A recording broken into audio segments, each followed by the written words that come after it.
This is week 15 Psychology Journal, and this week again we were just told to talk about things that we found interesting in the chapter this week. And this week our chapter was a lot about therapy, and last chapter we had talked a lot about different psychological and mental diseases, and then this week is different ways that they treat those things. And so the main one I'm going to talk about is anxiety, just because last week I did talk a lot about anxiety. So I figured this week would be great to continue on with that. And the first thing that I found interesting was that a big thing on treating anxiety is through cognitive therapy, and that is by reverse thinking, or basically doing the opposite of what our body normally wants to do. So instead of thinking a lot of the negative thoughts, it's instead trying to think on the positive side of things and realize kind of the blessings that we have been given, or even if we are in a bad situation, just focusing on something small that doesn't make us as anxious as a lot of the other thoughts, and then just completely focusing on that instead of on a lot of the negative things that's going to make our anxiety worse.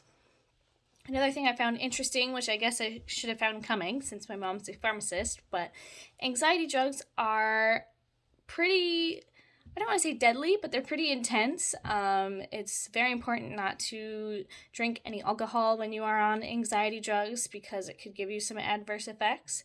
And if you are trying to wean off of anxiety medications, I know my mom has seen it in the field, as well as my sister, who's a nurse practitioner, but there can be a lot of side effects. And when you're coming off anxiety medications, a lot of times that's increased anxiety, insomnia, or other different withdrawn symptoms that can be hard for people. But once you kind of get past that little hump in the withdrawal process, it seems to get better, and your anxiety does seem to lessen a lot more.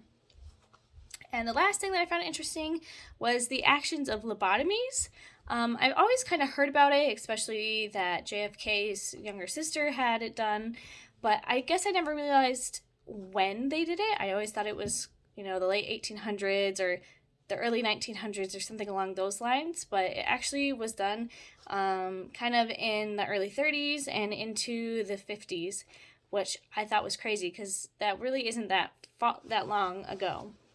And this is the action of cutting the nerves in our frontal lobes that are the emotion centers of our brain. And they do this by, at the time, shocking everybody who was getting the procedure into a coma.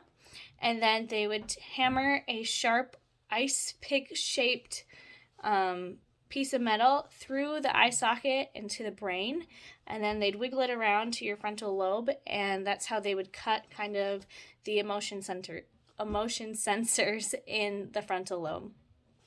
Those are kind of the three things that I found interesting this week.